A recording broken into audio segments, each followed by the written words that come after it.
I'm Tom Rowland, and this is the Tom Rowland Podcast.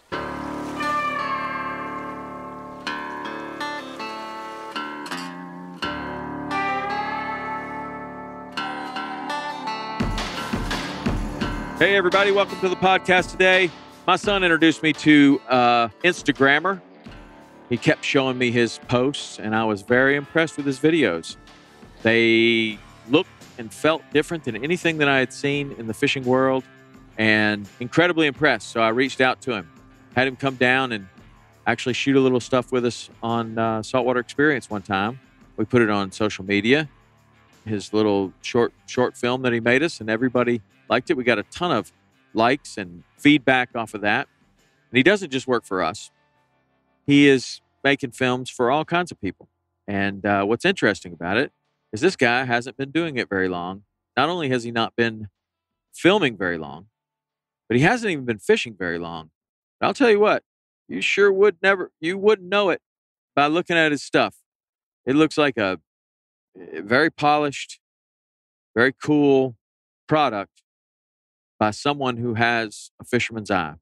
This guy's name's Bennett, and he's coming up right after I tell you about Waypoint TV. Waypoint TV brings you lots and lots and lots of hunting and fishing short films and full-length television shows. There are more than 60 different producers. They all have their stuff over there. You can see it for free. Most of the time when a producer puts his stuff on Waypoint TV, oftentimes they put every episode they've ever filmed. I know we did. You can see 120-something episodes of Saltwater Experience for free. That's where they all live. We don't even put them on the website anymore.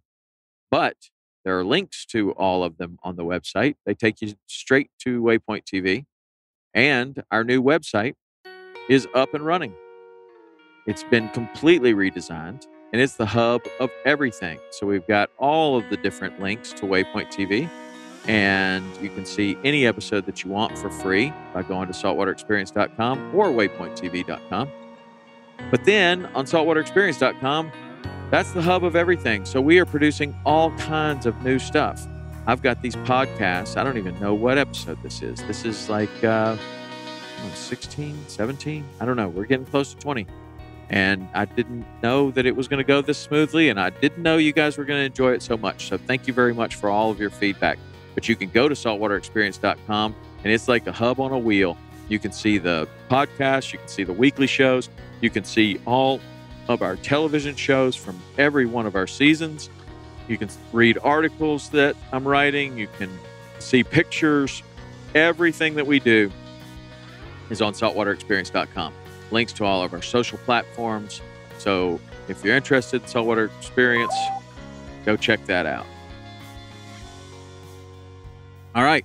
Sitting down here with Bennett. How are you? What's going on, man? It's been a while. Yeah, I know. How are you? Good. What's going on? Good. I'm staying busy. I'm filming, and I'm with the whole YouTube thing now. I'm filming for Josh and Josh BlacktipH. Yep. So tell me, last time that you came down and did a little filming with us, you were living on the other coast. Yep. And Bay. we're sitting here in Jupiter, Florida. Yep. And you were on the other coast living with the Rogers and all that. So what's changed? What happened? Basically, I got a job offer from Josh BlacktipH, and he asked me just to come over and be basically a part-time editor for him. Mm-hmm. And it ended up being a good enough deal for me. I didn't necessarily want to leave St. Pete. I loved St. Pete. I mean, I moved there year prior to the offer, and I fell in love with it. Yeah. And I decided that, it'd be good for me. I think it'd be good for my future to enhance my filming abilities too, because I've learned so much from Josh. Yeah. And he's been doing this much longer than I have. So I figured it was a win-win. So I moved over to Jupiter, and I got over here, and we've just been so busy ever since, filming and editing. And of course, him, big sharks, just crazy stuff. So I enjoy it. And are you able to still do some stuff on your own, or are you just working? Yeah, I do. So I still have my business, Bennett Films. It's separate. That I actually do some of that contract work with Josh. Mm-hmm. So I do find other things, and I work with the company right now that I'm wearing, Reef and Ledge. They just launched, and I'm their, I guess you say, main content creator for the brand. And I enjoy it. I love it. We get to go out. The owner, Rex, is just awesome, and the people I've met over there have been great. So it's been nice. Now, it's a bit of a hassle though, because that company's on the West Coast. So I kind of have to find ways to split my time, so that can be difficult, but because I enjoy working with them so much, and it allows me to see different people, I'm on the East Coast filming. I have all my friends over here. I get to go over there for a week, hang out with the people there, fish, film, make a little money, Nice. come back home. So how old are you? 21. 21. Man, I thought you were a couple years older. I don't know. 21. That's that right at my son's age. He's 20. Yeah. He'll be 21 in December. So 21, and you are now making a full-on living in the fishing industry, making videos, either editing videos or shooting videos. And how does that happen? Like, that's a dream for so many people. Yeah. And you're sitting right here doing exactly that. How does it happen from a young kid? Like, were you always a fisherman? Yeah, and it's funny. It's kind of, and I tell people this. I'm pretty honest about it. I have been fishing for as long as I've been filming, and I've been doing both for about 2 to 2.5 years. Really? Yes. Man. Yes. You're a quick study. Yeah, I guess you could say that. It's funny. I was I guess it started when I was back home. I started working at UPS. So about 4 years ago, when I was 17, I started working at UPS, and I was a box, like a loader and an unloader. This is while you're going to high school, or while okay. I was a senior in high school. Okay. Yep. So I would unload boxes all day long. I'd go to school. I'd go from 4 to probably 11 at night, just unloading boxes into trucks. Sweating, just. Oh, so it was a lot of hard work. Plus, I was only making $8.50 an hour. So eventually, as I kept doing that, I started to become, I'd say, sort of a leader within the people that worked amongst me. And I ended up getting promoted to a management position. So I became a supervisor. So I was a supervisor of about 10 employees after working there for a year. And I was a supervisor for probably another year and a half before I finally became promoted to manager, which means I had 5 supervisors under me and 60 employees. So that was a lot to take on at the age of 20. It was a lot, really 19. It was a lot. So I think I learned a lot from that. It helped me in the business world. It gave me kind of a sense of, what business is like, dealing with people in the office, in meetings, and just basic interaction. Yeah. So I think during that time, I made new friends at UPS and blah, blah, blah. But then my friend it was my friend Johnny. He goes, "You want to go out fishing one day?" I was like, "I've never been fishing." And this. You had never been fishing? No, I mean, the pond in my backyard, I put a hot dog on a hook. Yeah. Caught a catfish with my dad. Nothing, but never been fishing ever. And he's like, "You want to go out?" And I said, yeah, I'll go. So I went out, and I went out twice. And I was in Jacksonville. We went out on Clapboard Creek, and we just went out to catch redfish. That's all it is. Just redfish in the marsh on the oyster beds. And I just thought it was so, so cool. We went out there twice. I caught a red, a little 23, 24 incher, but it was awesome to me. Yeah. Me and him kept fishing, blah, blah, blah. And then I said, you know what? I started watching videos, like fishing videos, like these people now. You see Patrick Gray. He's big. Wes Davis. He's got a lot of good stuff. And I specifically watched their videos. I thought they were really, really cool. Mm-hmm. It's funny that I would watch them and I'd think, man, that's something I really want to do. So I started bringing the camera out while I was fishing. And eventually it just got to where I just kept doing that again and again and again. And I ended up meeting people through Instagram, all different parts of the state that fished, because I didn't know how to fish. I had to find people that knew how to fish to film them. Right. Right. And I didn't know how to fish. So I thought it was cool that I found these different people, because in Jacksonville, I can't go fish for tarpon, really. Not that often, at least maybe where I started out in pond tarpon, I can't go do snook fishing, all the things they did down south. So, I said, I work Monday through Friday at UPS. On the weekends, I'm going to travel and film. So that's what I did. I'd work until midnight on Friday, and then I'd leave midnight on Friday at UPS straight to whatever city I was going to, Miami, Jupiter, Naples, Tampa, Fort Pierce, whatever. And I'd stay there until Monday morning, till I had to leave to go back to Jacksonville, and had to work again at 5. And so those were my weekends for it's probably 30 weekends straight. before I started going to St. Pete a little more. And I started building a really good relationship with the family, the Rogers down there, who are just outstanding people, Yep. amazing.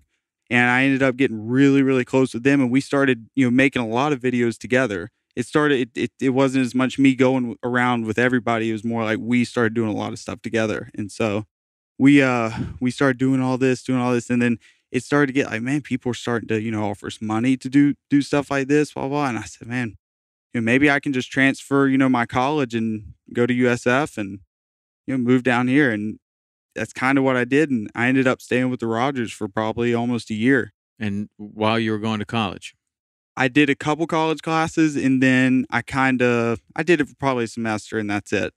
And then I was pretty much full on filming and fishing.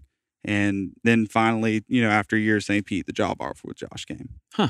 So you say you just went out with the camera. Did you have a camera, or did you get a camera, or you acquire a camera? What? Yeah, I had to go buy a camera. And my first camera I ever got was the one I had before the one I have now. Uh-huh. So this is this is just my second camera. The first one I had was a Sony A6300. It cost me probably $1,000. The lens was another $1,000, and with everything else, probably $2,500 in, which for me at the time was kind of a lot of money. Yeah. But I knew it was the investment I had to make, and not only that, I bought a drone.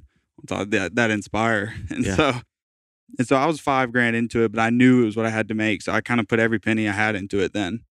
And my parents are always supportive of everything I've done. So they've been great. And just, because it was kind of out of nowhere. I mean, you know what I'm saying? I was becoming this successful person at UPS. I was moving up the chain. So that was my future. And you were doing the UPS and going to college up there. And so you're following more of a conventional path and working your way through college, making really good advancements, right? And UPS, I mean, I've got friends that are UPS drivers that are 60 years old, and there's a career there. And their managers are making good money. And there is easily a career at UPS. And so what did your parents think about ditching that and then eventually ditching school? So basically, at first, obviously, that wasn't their mindset of what I was going to do. I've always heard, and I'm not going to say that I wouldn't go back to college to do something that if I needed to go back to college, 100% I would go back to college. I just don't need to now. But anyways, they were all, it was just a thing. You were going to college. It was just, I accepted it, blah, blah, blah. And, whenever it first started out with me leaving UPS, that was the first big thing. So it's kind of like, they were kind of, struck that I would want to do that when I had something going for me. I just knew I saw a passion in something that I really wanted to pursue. Do you remember that moment when you saw it and you're like, doing this? Yeah, it was my recap video from the Keys with Ryan, Luke, and Paul. And I just remember watching that video after I posted it, and I was like, that's it. Mm-hmm. Yeah. And did you get a lot of feedback from your audience? Yeah, I remember it was just, the main thing was a lot of comments on people just talking about how different it was. Like, there was nothing like it.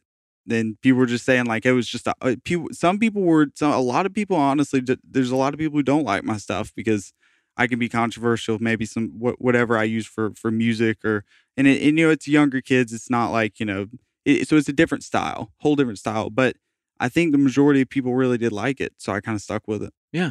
Well, I came across your stuff because of my son, Hayden, who he just kept showing me these videos over and over and over.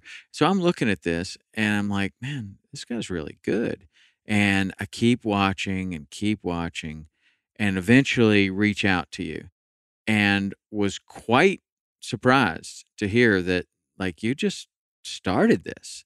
And so what do you think it is that gave you a different approach?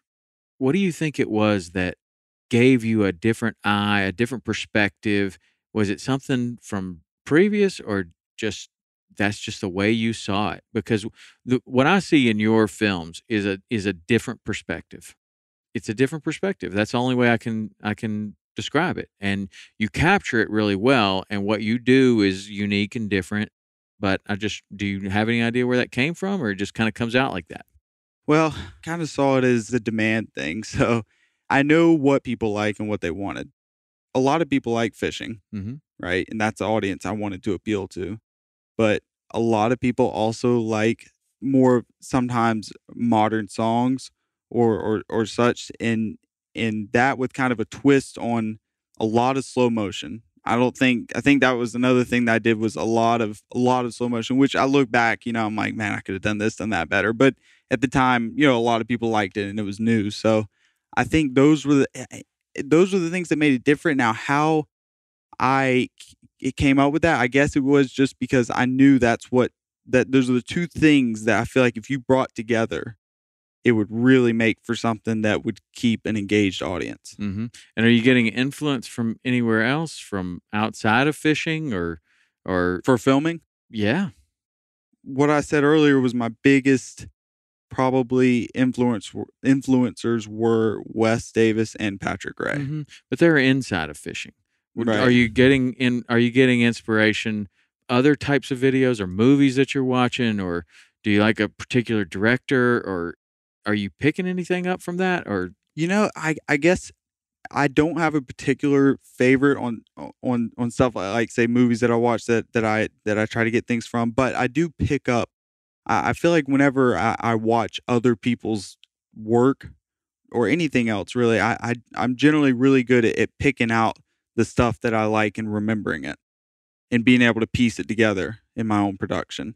I think that I have done that well as finding small things in other people's work has nothing to do with filming or fishing, but anything they do, taking it and trying to just take what I think is good and combine it to make it. well, I think that's what all artists are doing, right? I mean, is there anything that's honestly, truly original? I mean, No, everything that anyone is doing is a culmination of a lot of different experiences. yeah, Some are more obviously yeah, influenced than others, but I mean, even like the Rolling Stones or Led Zeppelin are influenced by other bands that they have heard, other types of music, and I just find it interesting. But I think that it's kind of cool that you have such a different look and feel, and it's. I mean, people really like it. I mean, what kind of Instagram following do you have now? it's a 15.2,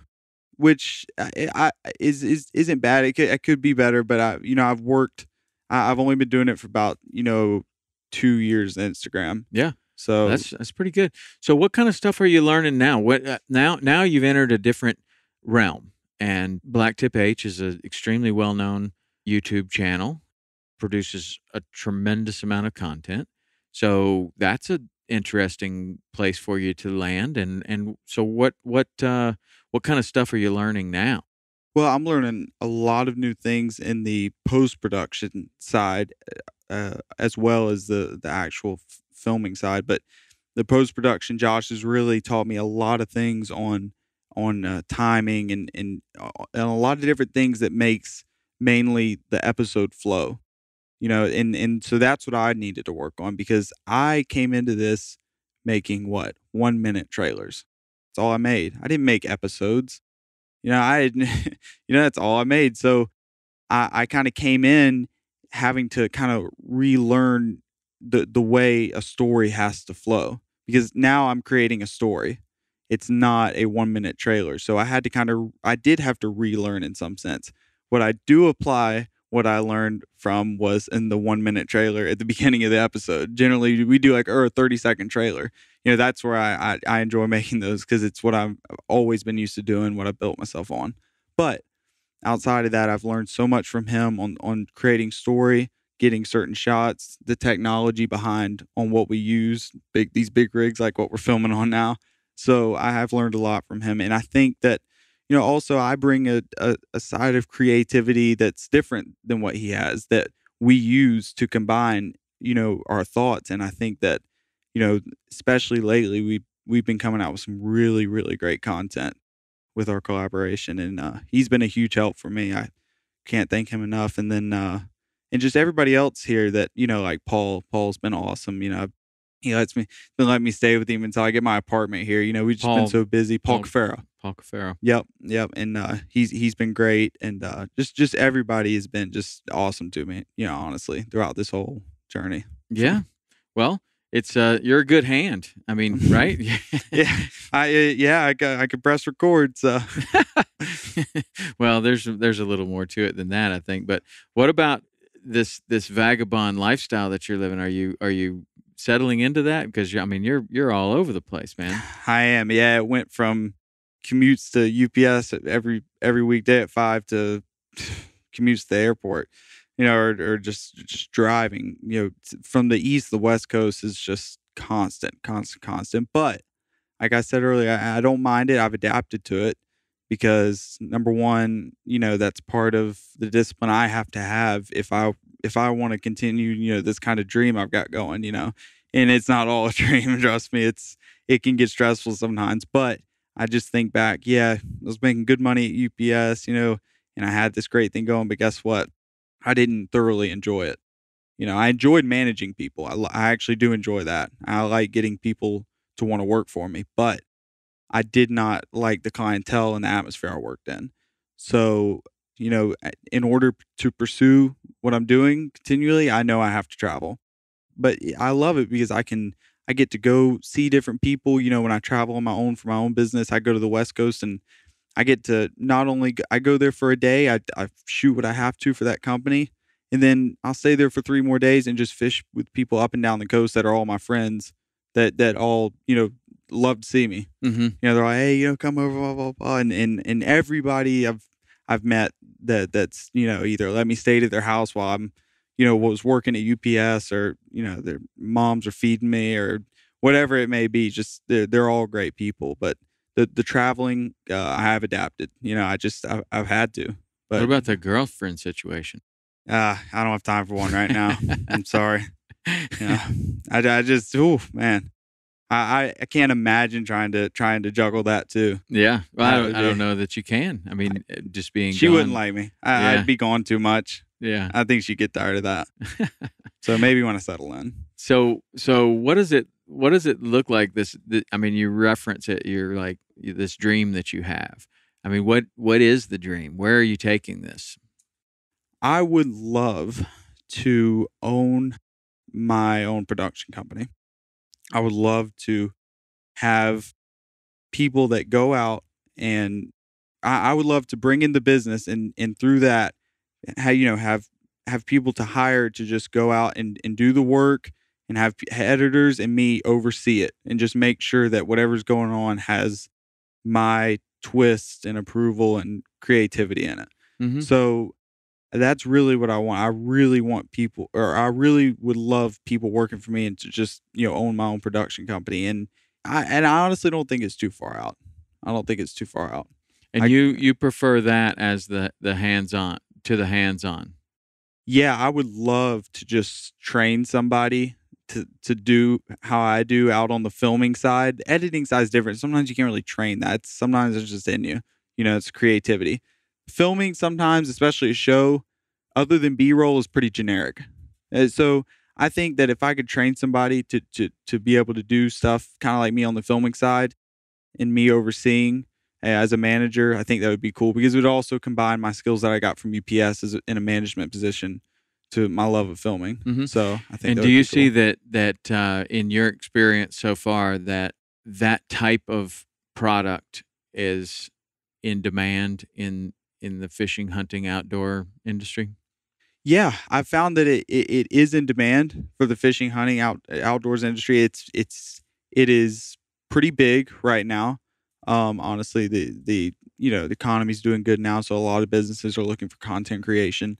But I think there is a demand, and I wouldn't mind going outside it. I would love to film, fast cars, Lamborghinis. Yeah, I would love to do that. Like the Lamborghini, you go on their website and you see all these videos. They sub all that stuff out. That a lot of the stuff you see, commercials and stuff, that's subbed out stuff to production companies. And I would not mind filming fast cars. I mean, whatever I film, I just want it to be something I'm interested in. I'm interested in plenty of other stuff other than fishing. Yeah. Obviously, I love fishing. That's what I'm doing now. But whatever I'm interested in, I'm willing to make a film about. Yeah. Well, what is it that you're interested in? Fast cars? Fast else? cars. I actually do like history. Yeah. I'm intrigued in history. I'm intrigued in politics.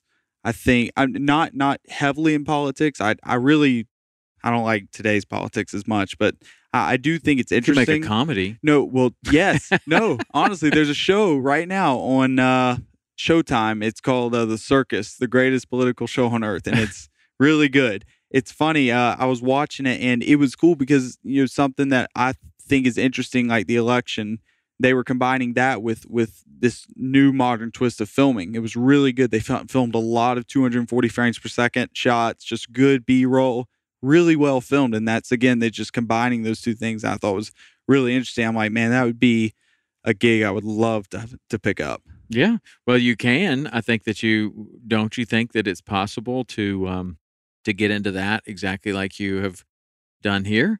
Like Yeah. you just start filming stuff. I think so. I think that once, hopefully my time loosens up a little bit and I can focus on, kind of building my business more. I think that, that's a real possibility and hopefully within sometime the next, 5, 6, 7 years, I'll hope to have done that. That's my goal. Cool. And so the fast cars, the politics, what else? No, like I said, the history. Oh yeah, history. What kind of history do you like? I've always I enjoy more like I love World War II. I've watched all the World War II in color series that they had on the History Channel. That was great.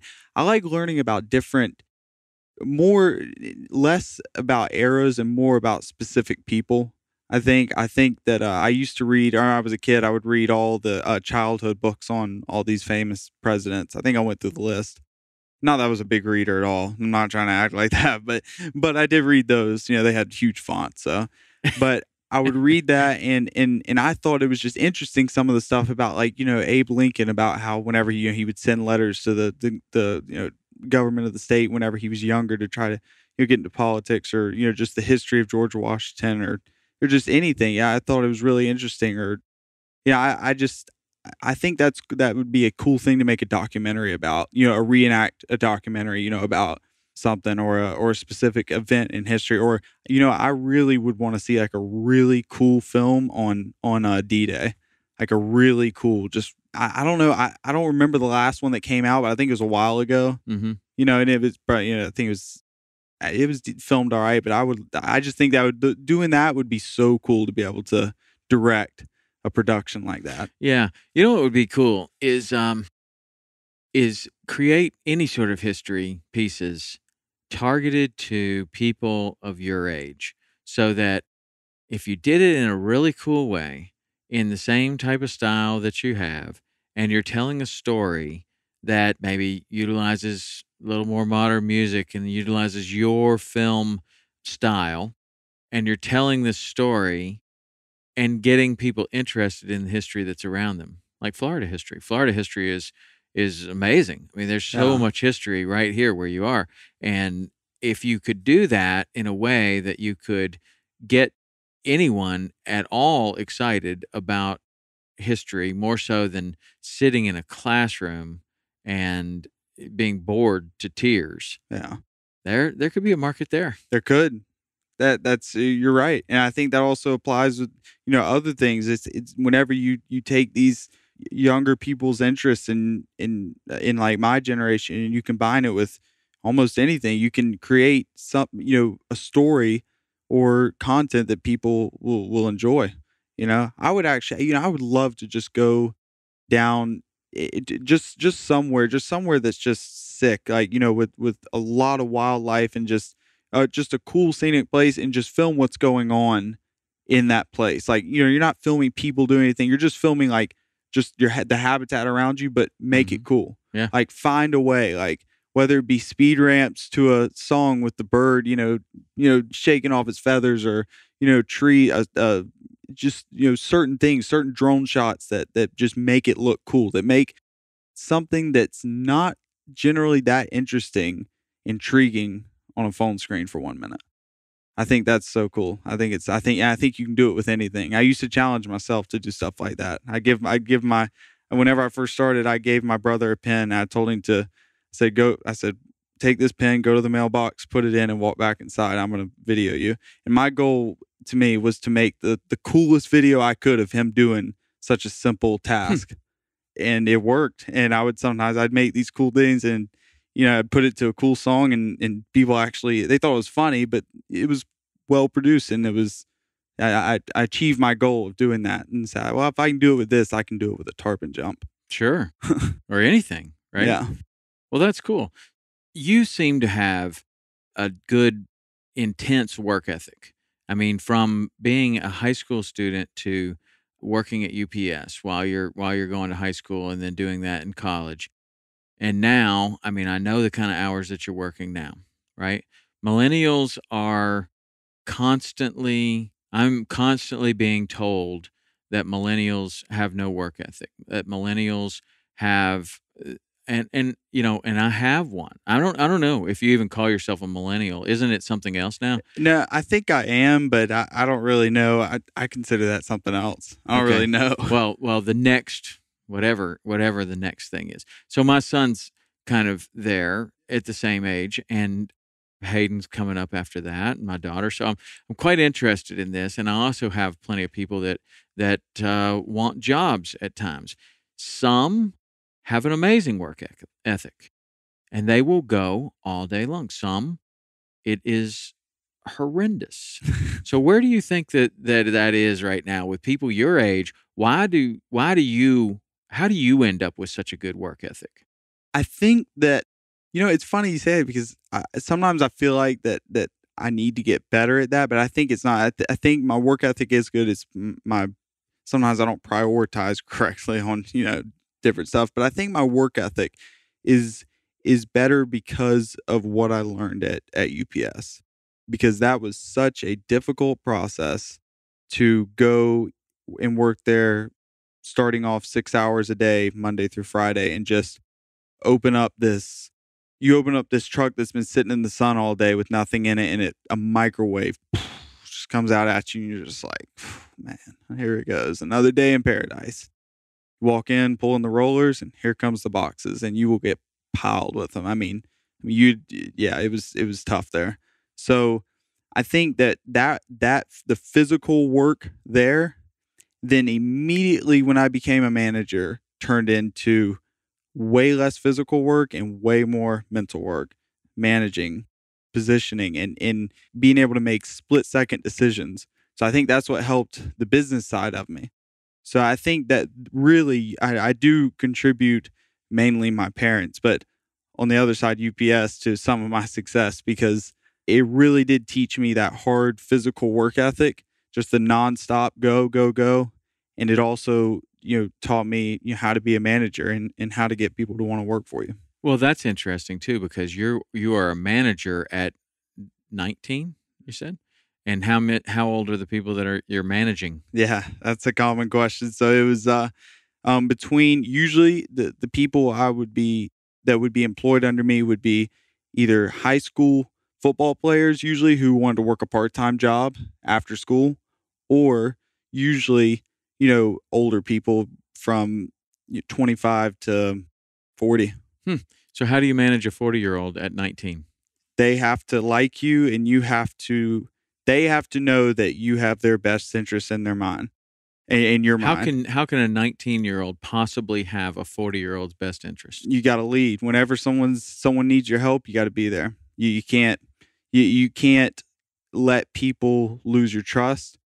You have to care for them outside of work. You got to know them. If you don't know your employee, if it's just you only know what they do when they're in front of you, that's not a good way to build a relationship.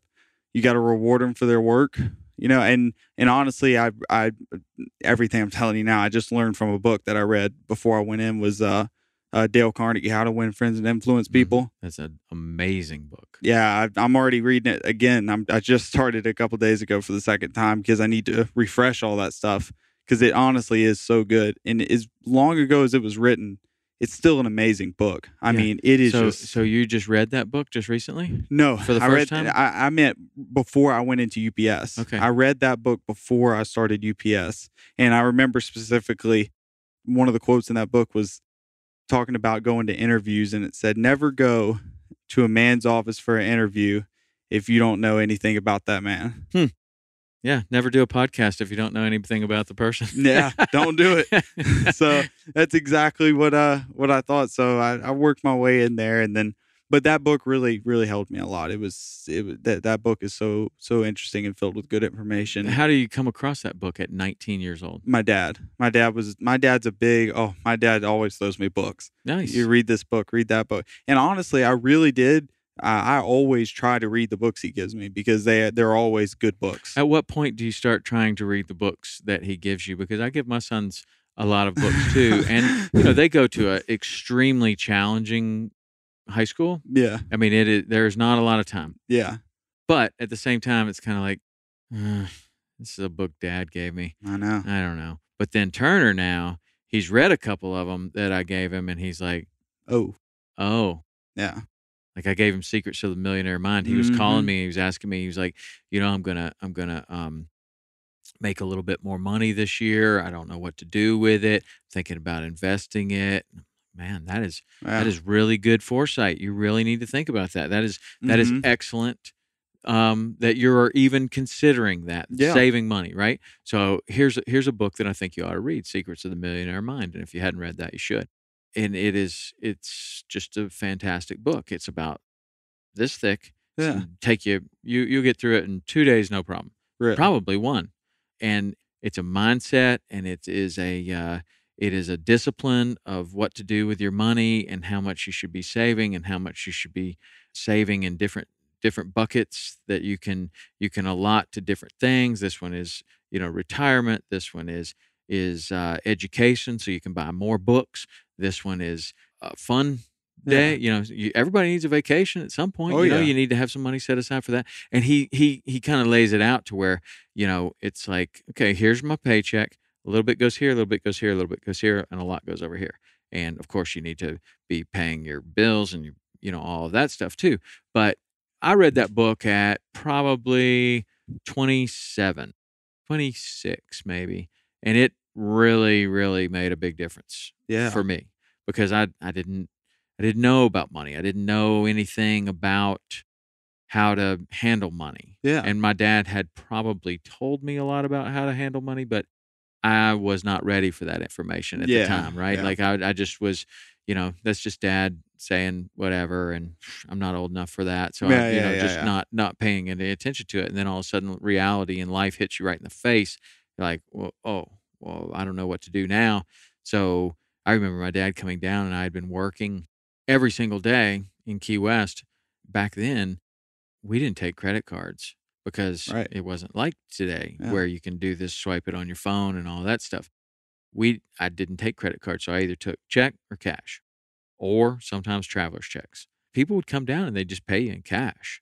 And so I would just have these giant, big wads of cash. I mean, if you're working, 30 days in a row and everybody's paying you, at the time, it's $350, you end up with a big stack of cash. My dad comes to visit, and I'm like, what do I do with all this? I open up a shoebox, and he's like, whoa, all right, good problem to have, right? Yeah. Like, you need to, and he told me, he's like, you need to set aside 10% right away. Better 20.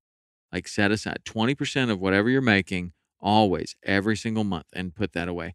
And then, the millionaire mind, that's a very simplistic approach. The millionaire mind is a little bit more complex approach, but a very disciplined approach. Yeah. And I don't know if you have ever seen these examples of how saving your money with compound interest can add up. And there are some great examples of, sometimes people do it with twin brothers or whatever, and one doesn't save any money until he's 30, and then he puts 50 grand in the bank.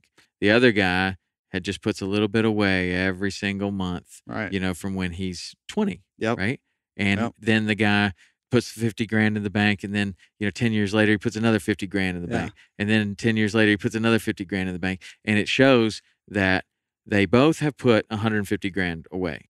But the guy that started and puts a little bit away each time ends up like multi-millions, because right? Of compound because interest. Of compound interest and compound interest working incrementally every single month, as opposed to the big chunks. Yeah. And that was a new concept for me when I was a young man. And a lot of people will get that, but they get it a little later than what they need. So the fact that you're thinking that way is pretty awesome, because you got to be making some good money.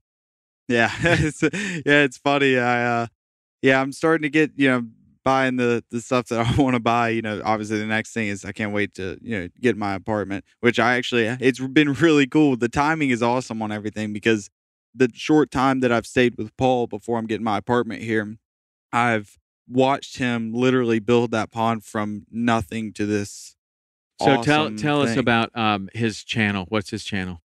Paul's channel is basically, it started out, but what's it called? It's called Paul Cafaro. Paul Cafaro. Yeah. So Paul Cafaro, and he does fishing, and he does this pond in his backyard. Yep. And he mainly does pond in his backyard, and he just kind of started.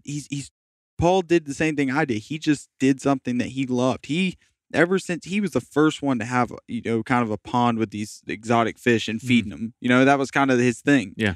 And that's just what he loved. And he's built upon what he loved and what his passion is, and has made just some wonderful success, throughout it. And it's been really cool to be able to watch it and be a part of it, literally, and meet some outstanding people in that industry as well. Like what industry? The pond industry? Pond industry. Really? It's unbelievable. It is when you really see these ponds fully furnished, they're amazing and they're beautiful. And I guess I found out that the demand is there. Look, you would never think, but they have, exactly how fishing has ICAST. They have Aquafest. It's this type, Really? I swear. And it is as big, if not bigger, than ICAST. Wow. And that's unbelievable to me. I had no clue, but it's up north. It's a big thing too. And so if he walks into Pond Fest, is he sets a it up. star? He said, Paul? Oh, Yeah. no. He walks into Pond Fest. Hey, I'm here. Yeah, everybody's like running to him. Probably. Yeah. I wouldn't doubt it, man. I would not doubt it. But the people that I've met, through Paul, that I'm actually helping this guy film one of the builds for his pond up in New Jersey soon. So I got a gig doing that. Huh. And building a pond. But Are you going to film building the pond? Or I'm you just going to he has a YouTube. He has Okay. a YouTube. So it seems like everything evolves around YouTube, man. Yeah, what is the deal with that? I don't know. It fell in my lap. Do you think that what do you think the future of YouTube is? Never know, man. It could crash tomorrow. You don't know. Well, isn't it interesting? That is the case. But it's interesting to hear someone that has such a tight connection to YouTube, because I feel like I'm an outsider to YouTube, because we put our stuff there. We got some videos that have almost 4 million views and stuff. Yeah. But we've never been able to fully take advantage of YouTube. And a lot of people wonder why. Like, why don't you put more stuff on YouTube? Yeah. But it's very simple, because the way that our business works, it works around sponsorship. Yeah. So we have a television model. And when we take a television show and we put it on YouTube and it gets 50,000 views, if it did, or 20,000 or 10,000 or 5,000 or whatever, and we have a sponsor that proud to be part of the show and whatever, we put it on YouTube, and a competitive sponsor comes in and buys an ad in front. Yeah. So let's take an example. We go bone fishing in the Florida Keys, and Hawks Cay is a sponsor, or the Florida Keys in Key West. Yeah. And then we put that on YouTube. It gets a lot of views, but the Bahamas has bought a spot in front of it. So you're diverting. So the whole time, well, we're not doing anything. We didn't know that happened. Yeah, right? yeah. But that gets a lot of views. Well, imagine somebody in Ohio that's never been to the Florida Keys, that's never been to the Bahamas.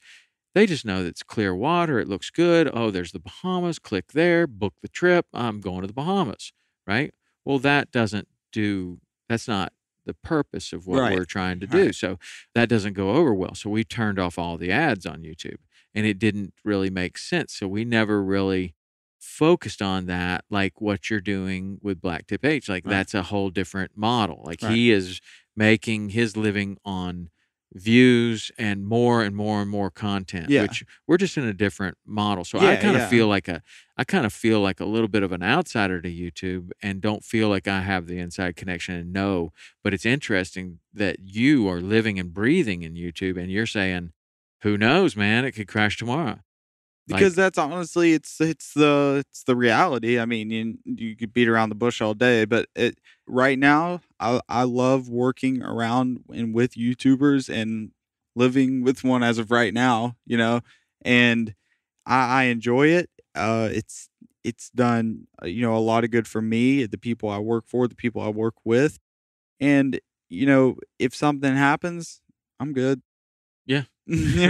So I'm all right. I was talking, it would hurt my feelings a little bit, but I'd get over it and move on and But if YouTube keep on crashed, chugging. if YouTube were to crash, that is a giant hole that would be filled with something else. Many people out of a job. Don't you? I know, but That's like millions of just people. say for whatever reason, there's some bad decisions, something happened, people are like, we don't go there anymore.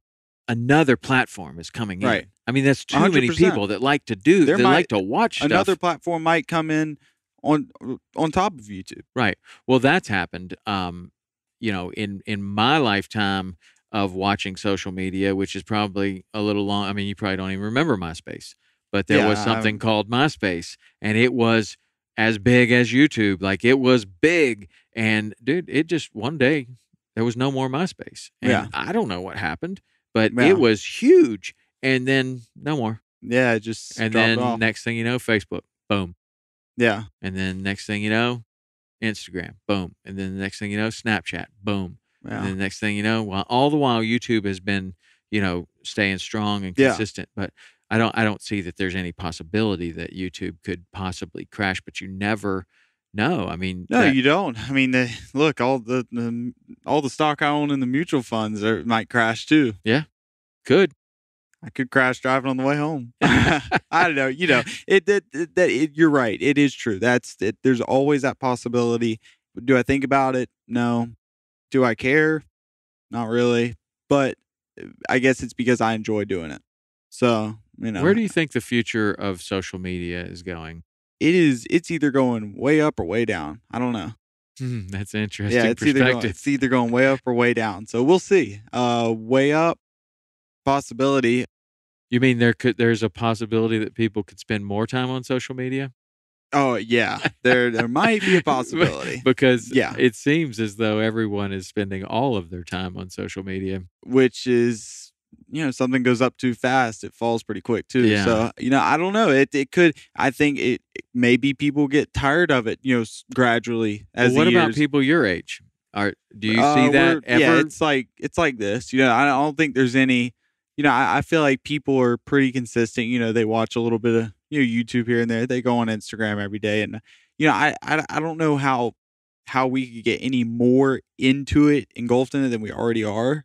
Maybe we could, but I don't know. It's tough to say. But then again, people get tired of social media. Maybe that won't be, because right now the way to market anything you do is through social media. Mm-hmm. And so if you're completely inundated with advertisement every time you go on social media, I would see that some people would say, don't want that anymore. There is actually a trend for people my age and some of my friends to go back to the flip phone. Really? Yeah. They want the flip phone. I've seen a couple of people do that. They don't want email. They don't want Instagram. They don't want any of that stuff. If you want me, you can call me on the phone. That's it. Other than that, I'm going to be doing my thing. And all of these other things are just a time vacuum that are really doing me no good. Like, that's a common deal. And especially if all of a sudden, you're running a company and you're managing employees and that is occupying all of your time, and you look on your phone and it says that you spent 32 hours of this week on the phone. And there is this crazy thing that you can do on your phone. Let's see if I can figure out how to do it while we're talking here. But you go to settings and you go to general and you go to battery. Tells you how many hours you used it? Yeah. Oh my. And it tells you where those hours were spent. and it is maybe it's not battery. Okay, here it is, battery. Yeah. So you go to battery, and it says battery usage at the bottom, and it spins for a second, Yeah. and then you go down here, and it says last 24 hours, last 7 days. And when you go to last 7 days and you click not percent, but time right Yeah. there, It shows you. 2.1 hours on screen, 1.9 hours on the home and lock screen, 1.7 hours on the maps, Wow. 29 minutes. This must be the last 24 hours. So let's go to the last 7 days. So I spent 8.7 hours on Instagram in the last 7 days. 8 hours. Where does that go? That is so scary Yeah. that, I mean, I feel like I look at Instagram maybe a couple minutes a day. Yeah. I don't. Yeah. It's 8 hours a week. 8 hours a week. That's more than an hour a day you're spending on Instagram. That's insane. Yeah. 9.9 hours on messages. And that's coming from somebody who doesn't want to use Instagram a lot. Exactly. Imagine the people who do. I guarantee you in 7 days, it'd probably be 40 hours. I mean, I do have to say that part of my living is made on Instagram. So 8.7 hours is not just scrolling through to see. Yeah. I mean, there's some work going on, right. Or I can convince myself that there's some work going on. Honestly, there's probably no work going on. I'm looking at CrossFit videos and other stuff and just going through. But that is a scary thing. And when you look at that, somebody showed me that, and I was like, wow. And I immediately had my kids pull up the battery. Let me see what you're doing. And it was more than any of us thought. Like, wow. If somebody told me that I spent 8.7 hours on Instagram last week, I would tell them they're insane. Yeah. Right? Yeah. No way. But some people are probably spending 4 hours a day on Instagram. Oh, yeah. Or Facebook or I YouTube. spend more time than you do on it. You think? Probably, yeah. Because you're not that good at returning your text. No, I'm not. What happens with that? Like, you're one of these people that I've got to figure out, man, because it's like, hey, man, what's going on? Hey, I'm doing great. How are you? Hour goes by. Davis, what happened? I'll tell you what happens. This is what happens is something will happen where I haven't got a hold of my phone for maybe like until the next day. I haven't been able to like look at it, or it's been dead. And then by the time I read it, I'm like, am I really going to respond 24 hours later to this? This is already past. Yeah, I think he's already forgot about it. So I'm just going to do the same. No, but I always wonder that because you are one that does that badly. Like, there's a conversation going on, and then all of a sudden, did you get hit by a bus? Like, what happened, man? You just went totally dark on me. Yeah, I'm sure. Has anyone else told you that? If anyone who knows me is listening to this, I promise you they will agree. 100%. They're like cheering you on right now. Yeah. I mean, dude, my mom's going to give me grief for that. Is that right? Oh, yeah. That's funny. So what's your favorite social media platform? Well, I mean, I advertised what I did on Instagram, so I could begin making money. That was my way of advertising. Mm-hmm. So Instagram, I felt like that was better than paying to advertise. That's way less money to invest, just build your own following and advertise through that. If you can. Yes. A lot of people find that very difficult, I think. Well, yeah, and I knew it was going to be hard, but I didn't have 20 grand worth of advertisement. Yeah, but where would you have put it? Well, in the advertisement? Say you had 20 grand. What would you do with it? If I had for advertising. But then for advertising, I would have advertised on social media. I would have advertised. But which social media and where and how? I would have because advertised. I hear that all the time. Like, I'll put my money in social media. Okay, right. where exactly would you put it? I would find. I think I would go YouTube. I would find one specific creator. I wouldn't spread my side. I'd just find one specific creator to somehow either promote me, or if I was to be selling a product, promote the product, So that's what I would do. And I would also find other ways. I would definitely have a business partner at that point. But, aside from that, I think that, that was my way of advertising. Is I just thought I'd build my own following, advertise through that. So I would say Instagram is probably something that's helped me get started the most. And now, YouTube's kind of starting to top it off with actually getting paid. That's cool. I got to take a break real quick. Break real quick. That's the first podcast I've done that I had to take a break and pee. Really? Yeah, but I took that run right before I got here, and then I drank like a half a gallon of water because it was smoking hot out there, and I was running all through your streets in Jupiter here, and I was sweating. Like, I really bet. sweating. It was hot out there today. Yeah. We were on the Coast Guard boat, just like. Yeah. So what are you filming on the Coast Guard boat? We're just doing boater safety. I think we're just gonna put up an extra video on his channel, just talking about boater safety. Just the basics. And there was some stuff I learned today, even that I didn't know was like Channel 16, which is an international channel. Probably everybody should know that. I don't know that. I think everyone does except know that. me. Yeah. So I learned that. Hey, look, I can press the record Is button, that not why the people Channel were 16 getting so button. mad at me while I was just talking to my friends on 16 about Instagram and stuff? Really? No, I'm just saying God. that's what you don't want to do. Yeah, no. 16 is reserved for emergency usage. Yeah, I found that out today through the Coast Guard. Yeah. So they told me, and I was like, oh, okay, well, that's cool. And I know what to push. But anyways, no, we just went out there, and I'm sure, though, a lot of people who are new to boating don't know that, though. Sure. There was some other stuff we learned. We flew the drone over the Coast Guard boat, so that was cool. But I bet you do that when you only do that when you have permission.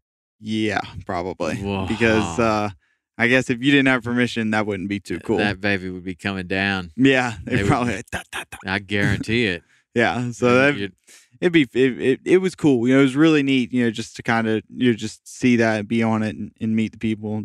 Obviously the people were great that we went with, and so it was cool. What kind of a Coast Guard boat? Like a big cutter or like It was the small... one. No, it was actually a big one. The one that had they didn't have outboards. It was the ones inside. So it was pretty. It has the rubber things on the side. Yeah. It was neat. Yeah, that's I cool, liked it. man. What does your day look like while you're working so much? My day is. When does it start? My day starts.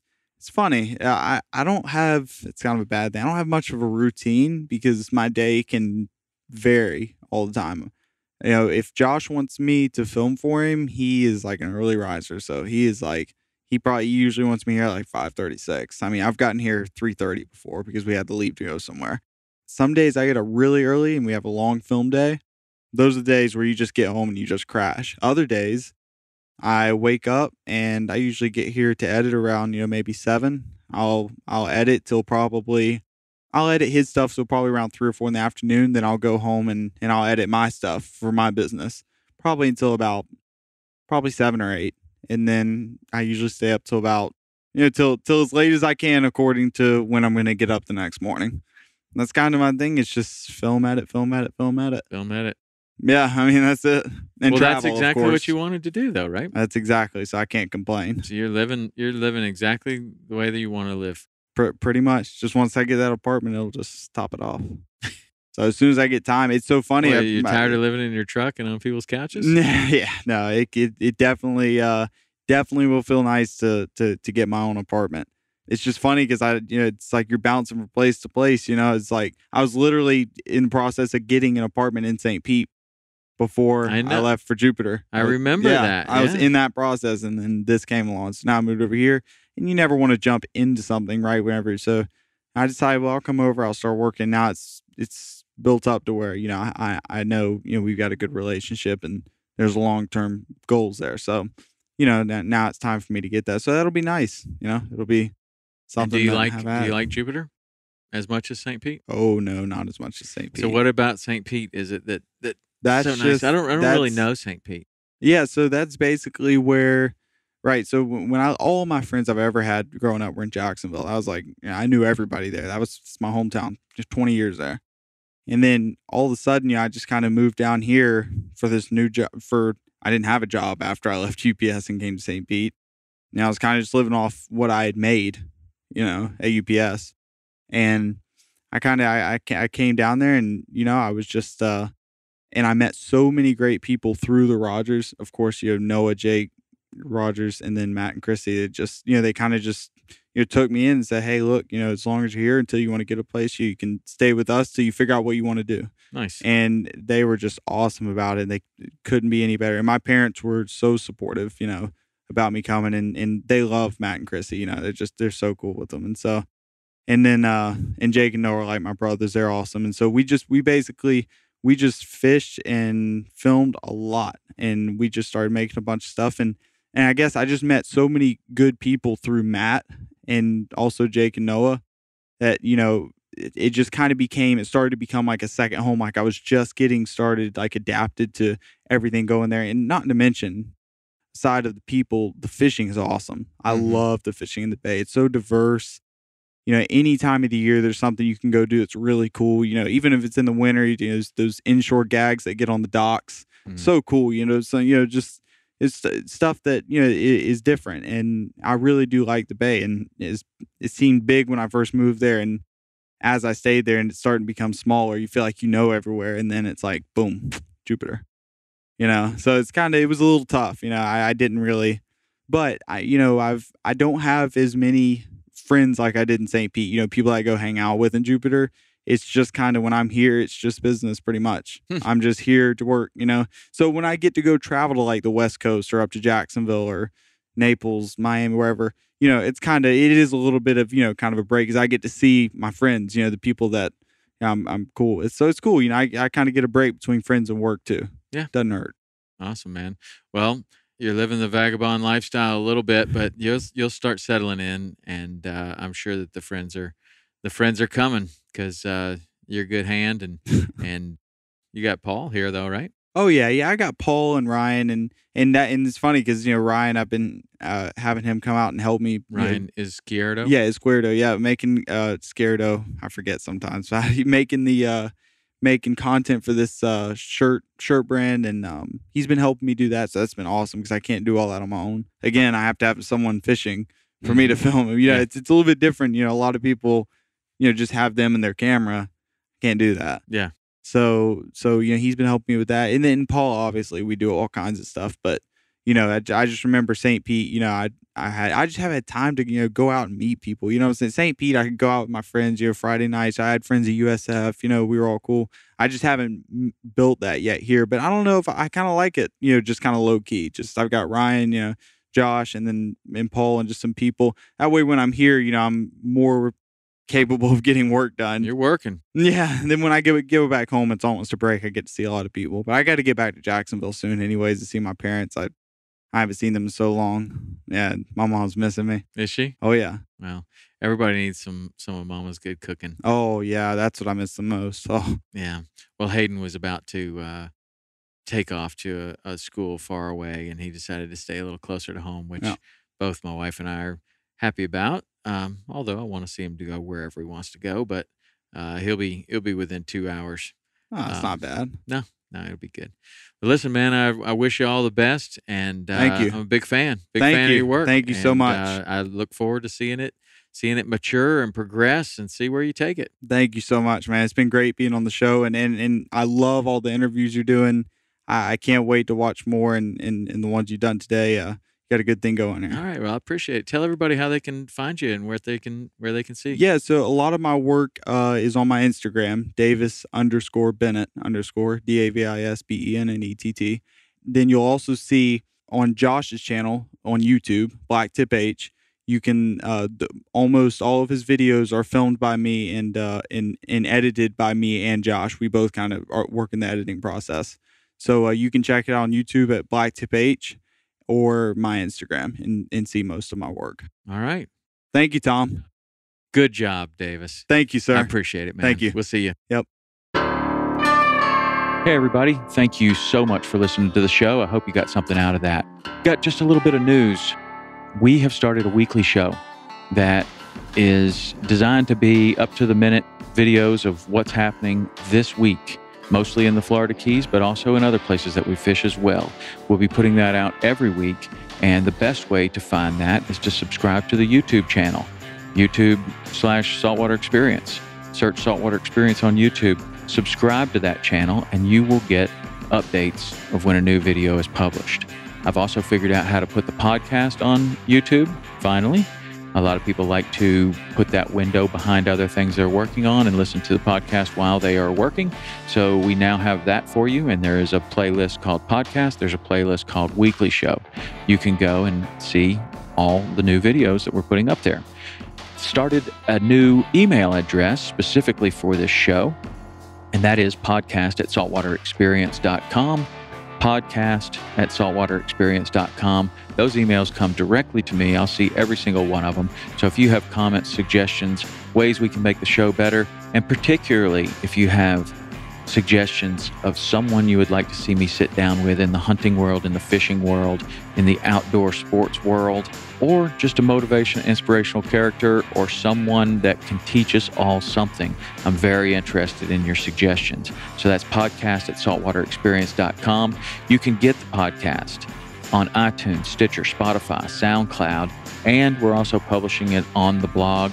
The weekly show will be published on the blog too, but the best way is to go to YouTube, subscribe there, and you'll get it immediately when it's published. So until next week, thanks for listening, and we'll see you soon.